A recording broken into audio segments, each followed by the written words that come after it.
नमस्कार, आप देख रहे हो एपी टुडे न्यूज 24। आए नजर डालते हैं आज की कुछ मुख्य खबरों पर। हमारे साथ ग्राम पंचायत गजियावाला के पूर्व प्रधान राकेश शर्मा जी हैं। आप समाज सेवी भी हैं और क्षेत्र में घूमते रहते हैं, क्योंकि क्षेत्र में कई तरह की समस्याएं चल रही हैं, जैसे बिजली, सड़क और क्षेत्र में जो जल भराव की जो स्थिति है, कई सारी समस्याएं हैं। वो आपसे बात करेंगे। प्रधान जी, बहुत बहुत स्वागत है आपका। धन्यवाद।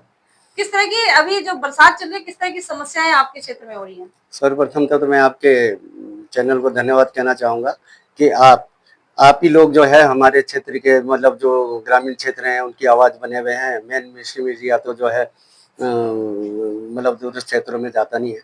आप लोगों ने हमारा बीड़ा उठा रखा कि हमारी समस्याएं सरकार तक पहुँचाएं। अब रही हमारे इस बरसात में समस्या का कारण, तो हमारे जो मुख्य मार्ग है जो जिससे 7 से 8 ग्राम सभाएं जुड़ी हुई हैं, जो शहर से जोड़ता है मार्ग, वो मार्ग पिछली आपदा जब आई थी उसमें क्षतिग्रस्त हो गया था। और उसके बाद जिस दिन ये आपदा आई थी तो पूरा आधा देहरादून इस आपदा को देखने यहाँ पे आया, हमारी पीड़ा को देखने आया। तो उसमें हमारे जो क्षेत्र के विधायक हैं जो वर्तमान में जो है कबीना मंत्री हैं उत्तराखंड सरकार में, वो भी आए, पूरे लाव लश्कर के साथ आए। उसके बाद हमारे सूबे के जो मुख्यमंत्री जी भी यहाँ पर आए, और जो PWD मिनिस्टर हैं सतपाल महाराज जी भी हमें देखने मतलब हमारी हालत को देखने के लिए आए। हमें लगा कि सरकार के इतने बड़े बड़े नुमाइंदे जब हमारे बीच में आए हैं तो हमारी समस्या का समाधान 1 साल में पूरा हो जाएगा, मगर 1 साल हो गया। 1 साल में जब हम लोगों ने, और वो भी जिला पंचायत सदस्य के नेतृत्व में, हमने वहां पे हंगामा किया क्षेत्र की जनता के साथ, तब उनकी नींद जागी, तब उन्होंने अस्थायी रूप से वहां जाल बिछाने का काम किया। और उस समय वहां पर जो है 3 मजदूर जब गए थे तब हमारे जो है विधायक जी की जो है नींद जागी। 15 साल से श्री गणेश जोशी जी हमारे क्षेत्र के विधायक हैं और विधानसभा में हमारे क्षेत्र का प्रतिनिधित्व करते हैं। अब अगर हमारे क्षेत्र में कोई भी बड़ी समस्या, अभी जिस ग्राम सभा में आप बैठे हुए, यहाँ पे 345 परिवार का भविष्य आधार में लटका हुआ है। सरकार ने हाईकोर्ट ने शासन को लिखा कि आप इनकी समस्या को देखो, और शासन ने बिल्कुल पल्ला झाड़ लिया कि हम इन 345 परिवार के लिए कुछ नहीं कर सकते। हर चुनाव में यहाँ की जनता को ठगने के लिए कोई ना कोई आश्वासन उनका कोई या तो अंधभक्त यहाँ पे आके जनता के बीच में करता है, या मंत्री जी खुद आके करते हैं। और 345 परिवार की अगर आपको पीड़ा थी तो आप सिर्फ इतना, मेरा आपसे एक सवाल है कि आपने विधानसभा के पटल पे कब इस समस्या को उठाया? जो भी हमारा प्रतिनिधि यहाँ से चुन के जाता है उसका एक सदन होता है जहां वो अपने क्षेत्र की समस्या को रखता है और सरकार उस पर जवाब देती है। मैं सिर्फ आपके माध्यम से माननीय मुख्यमंत्री जी और माननीय मंत्री जी से एक सवाल करना चाहता हूं कि हम आपके पड़ोसी हैं। जब आपके पड़ोस में ये हालत है तो पहाड़ों का क्या हालत होगा? हमारा जो राज्य है वो एक पहाड़ी राज्य है। अच्छा, ये जो स्थान है, आपकी जो ग्राम पंचायत है, मुख्यमंत्री आवास से कितनी दूर है? मात्र 2 किलोमीटर की दूरी पे। अच्छा, 2 किलोमीटर की दूरी पे आप उसी सड़क से चल के आए जी। उस सड़क की हालत अगर आपको लग रहा है कि चिंताजनक है, और वो सड़क हमें उधार में मिली है, किसने दी है? भारतीय सेना की, वो जो है डिफेंस की जमीन है। और हमारे जिला पंचायत सदस्य जब उनके पास गए घंगोड़ा, और उन्होंने कहा कि मेरे क्षेत्र की जनता को चलने में परेशानी हो रही है, मेरी क्षेत्र की जनता आपके गेटों से आ रही है और आप उनको चलने नहीं दे रहे हैं, तो क्षेत्र की समस्या को देखते हुए आर्मी वालों ने बोला हम आपको 2 व्हीलर का रोड दे देते हैं। जब वहां पे संख्या बहुत ज्यादा है, क्षेत्र बहुत बड़ा है, तो वहां से एक उन्होंने वैकल्पिक मार्ग की स्थापना की जिसमें हम 1 साल से चल रहे हैं। कल के दिन अगर आर्मी वालों के दिमाग में आता है कि हम इस सड़क को बंद कर देते हैं, हमारे पास शहर जाने के लिए कोई दूसरा वैकल्पिक रास्ता भी नहीं है। आपने हमें अच्छा, चुनाव में आप बहुत बड़ा वादा कर देते हैं। मैं सिर्फ एक सवाल आपके माध्यम से विधायक जी से पूछना चाहता हूँ, 15 साल का आप एक श्वेत पत्र जारी करें और उसमें आप ये बताएं कि 15 लोगों को आपने रोजगार दिया, उन 15 लोगों के नाम सार्वजनिक करें। आपने, मेरा पूरा क्षेत्र बरसात में गंदा पानी पीता है, आप 15 साल में इस क्षेत्र की जनता को साफ जल नहीं दे सके। यह मेरे क्षेत्र की समस्या है ना। मैंने आपको बताया कि 345 परिवार का भविष्य, जिस ग्राम सभा में बैठ के आप मेरा इंटरव्यू ले रहे हैं, 345 परिवार का भविष्य का कोई पता नहीं, सवाल है, निशान है उनके ऊपर।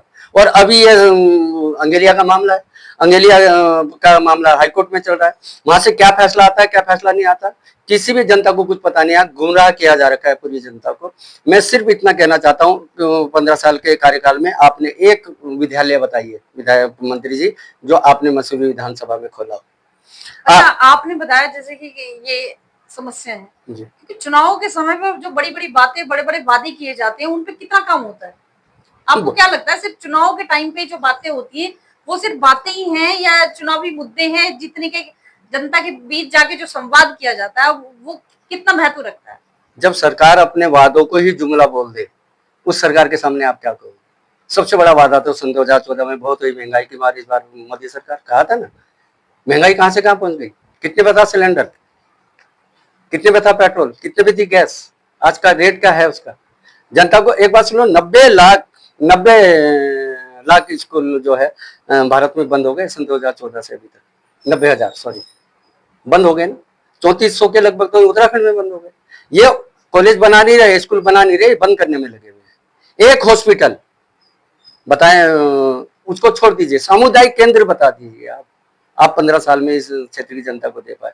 यहाँ के जो अंधभक्त है विकास किसको समझ लेते हैं। माना मेरी कोई सड़क बनती है, मेरा कोई पुस्ता लगता है, तो मेरे घर का विकास हुआ ना, वो मेरी ग्राम सभा का विकास तो है नहीं। ग्राम सभा का विकास क्या है कि जो हम गंदा पानी पी रहे हैं आप उसको साफ कर दीजिए, पूरे क्षेत्र का विकास माना जाएगा।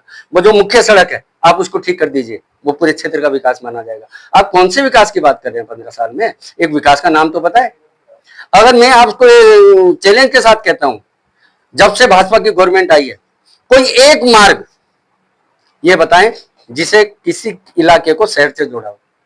एक मार्ग, सारी मार्ग तो जिस मार्ग से आप चल के आए हैं वो कांग्रेस के राज के बने हुए हैं। जितने हमारे यहाँ स्कूल हैं वो सारे कांग्रेस के राज में बने हुए। मैं आपको एक सिर्फ आपके माध्यम से अंधभक्तों को एक बात कहना चाहता हूं, अगर अंधभक्त ये कसम खा लें कि हम कांग्रेस के बने हुए किसी स्कूल में अपने बच्चों को नहीं भेजेंगे और कांग्रेस के बने किसी हॉस्पिटल में हम अपने परिवार का इलाज नहीं कराएंगे, तो मैं आपको एक बात बता दूं कि वो अंधभक्त का बच्चा अनपढ़ रहेगा और उस घर का जो है किसी भी सदस्य का इलाज नहीं हो पाएगा। इन्होंने किया क्या है? ये सिर्फ बनाए हुए पे पुताई तो कर रहे हैं। जो बिल्डिंग, मैं आपको एक छोटी सी उदाहरण देता हूं, मेरी ग्राम सभा में मैंने पंचायत भवन बनाया। पंचायत भवन बनाने के बाद जब मैंने कार्यकाल मेरा समाप्त हुआ तो मैंने 4 लाख रुपए उसके लिए फंड रिलीज करा दिया था, उसमें काम भी शुरू हो गया था। जब वर्तमान प्रधान जब उसकी पुताई करा गया है तो वो उसका उद्घाटन करता है। बने बनाए का उद्घाटन हो रहा है। मैं आपको एक चीज और बताता हूँ। अच्छा, नया क्या हुआ आपकी ग्राम पंचायत में? क्योंकि ये जो ग्राम प्रधान है उनके द्वारा भी कौन से कार्य ऐसे किए गए हैं उसके बता रहा हूँ ना मैडम। इन्होंने चाहे पुल कितने भी कमजोर बनाए हो, सड़क कितने भी कमजोर बनाई हो, स्कूल कितने भी कमजोर बनाए हो, पानी की टंकी कितनी भी कमजोर बनाए हो, आप सोशल मीडिया पे देखते हो कहीं पानी की टंकी गिर रही है, कहीं पुल गिर रहे हैं, कहीं मुख्य सड़कें धंस रही हैं, गड्ढे पड़ गए हैं, मतलब 12-12 हजार करोड़ के जो बाईपास है उनमें गड्ढे पड़ गए हैं। इन्होंने ये सब चीजें कमजोर बनाए।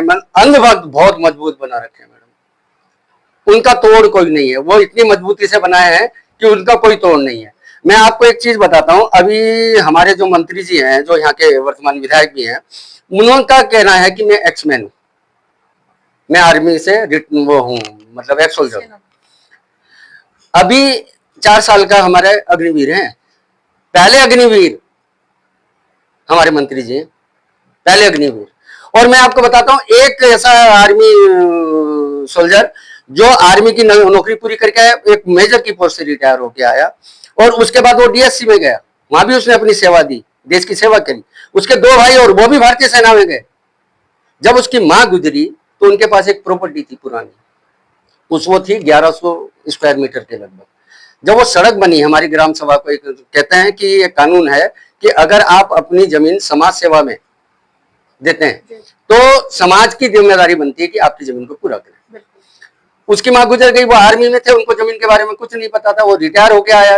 रिटायर होने के बाद उसने एक जगह अपनी छोटी सी दुकान बनाने की बात करी, तो प्रधान, जो वर्तमान प्रधान है, उसने उसकी वाइफ मेंबर का चुनाव लड़ी और उसको कहा कि तू अपनी वाइफ को हटा ले, नहीं तो मैं तेरी दुकान नहीं बनने दूंगा। अब उसके बाद उसने उसकी शिकायत कर दी, किसमें? तहसील विभाग में। तहसील विभाग के अधिकारी आए। वो कब आए? रात को आए। रात को जब आए, मैंने उनको 19 की रिपोर्ट दिखाई पटवारी की। उन्होंने कहा कि इनकी 1130 स्क्वायर मीटर जमीन है, मगर मौके पे इनके पास 800 स्क्वायर मीटर जमीन कम है। मैंने कहा पटवारी ने लिखी ना, तो इसको पूरी करने की जिम्मेदारी किसकी? आपकी। आप नापो। तो वो मुझे किनारे ले आके क्या बोलते हैं, प्रधान जी हमें पता है पीड़ित व्यक्ति है। अभी मंत्री जी का फोन आया हमें कि जाके वो दुकान रुकवाइए। इतनी संकीर्ण मानसिकता का आदमी किसी का पदाधिकारी हो सकता है? और कौन? जो आर्मी में पूरी नौकरी करके आया एक भगोड़ा, उस व्यक्ति को कह रहा है तू गलत है, तू गलत है। अब हमें कहां जाना पड़ा? न्यायालय की शरण में जाना पड़ा। वो व्यक्ति 60 से 65 एक्स सोल्जर को लेकर मंत्री से मिलने गया, अपनी पीड़ा सुनाने के लिए गया, उसको आश्वासन तक नहीं दिया गया। क्यों? क्योंकि जिसने शिकायत करी वो उसका तलवे चाटता है। आज वो फौजी आदमी, उसे लगता नहीं होगा यार मैंने जिस देश की सेवा करी उस देश में मुझे संरक्षण मिलना चाहिए था, तो वहां मेरा भक्षण हो रहा है। बात सुनी नहीं जा रही, बात सुनी नहीं जा रही, कोई सुनने को तैयार नहीं है। अरे गांव के जो मेंबर के चुनाव कौन लड़ेगा? वार्ड मेंबर के चुनाव उसको मंत्री तय कर रहा है। अरे हम भी तो 14 में भगत बन गए थे, 19 में भगत थे, हम भी मोदी जी के पीछे पीछे थे। इस देश का 6 आदमियों ने भविष्य खराब कर दिया। अब आप बोलेंगे कौन? सिया जी के जो विनोद राय जी थे, उन्होंने एक 172 करोड़ की एक गलत कहा कि कांग्रेस ने भ्रष्टाचार कर दिया। उसके बाद उसी मुद्दे को लेकर अन्ना जी देश में आंदोलन करने निकल पड़े। उसमें फिर केजरीवाल जी भी आए कि किरण बेदी जी सरीके जो है शख्सियत जो उसमें शामिल हुई। उसका नतीजा क्या हुआ? वो दिल्ली में सरकार बना के चले गए। उसी मामले को लेके सुब्रमण्यम जी कोर्ट में चले गए। इन सब लोगों ने इस देश का बंटाधार कर दिया। ये 5-6 लोगों ने इस देश को, अच्छा क्या हुआ? 172 करोड़ का जो घोटाला था, आज क्लीन चिट मिली ना। कोई घोटाला नहीं हुआ, कॉमनवेल्थ घोटाला नहीं हुआ। किसको सजा हुई उसमें? कोई कन्विक्ट हुआ उसमें? कोई नहीं हुआ ना। सबको बरी कर दिया ना।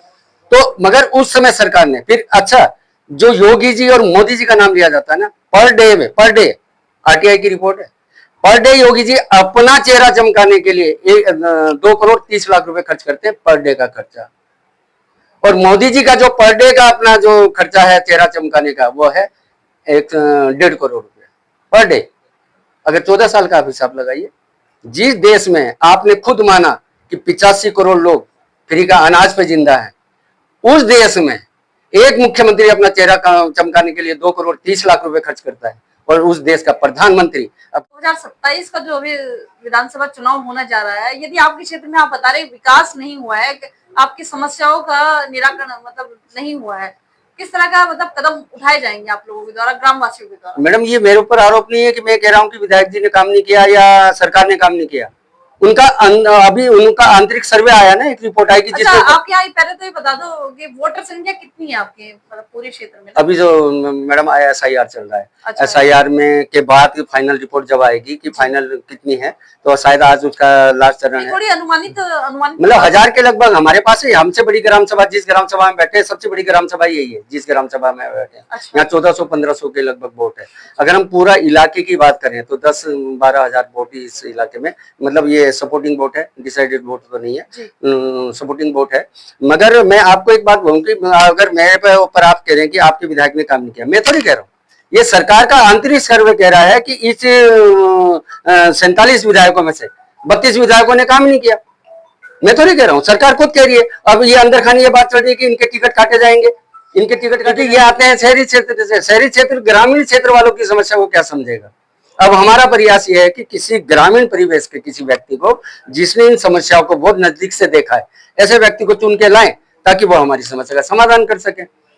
तो हमारा अगला प्रयास ये रहेगा। आपके क्षेत्र में समस्याएं तो बहुत हैं जी, लेकिन जो मुख्य समस्या आपको लगता है जिसमें मुख्य रूप से काम किया जाना चाहिए, जिसका निराकरण जल्द से जल्द होना चाहिए?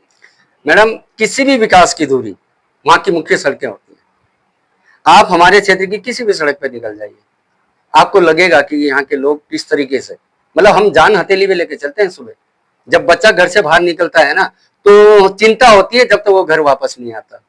ये चिंता उस प्रतिनिधि पे झलकनी चाहिए। जैसे कि अभी जिला पंचायत सदस्य ये बने, इससे पहले जो जिला पंचायत सदस्य थे तो वो अपने कुछ चुनिंदा 2-4 घर थे, उनके से मिलने आते थे, बाकी जनता से कभी नहीं मिलते।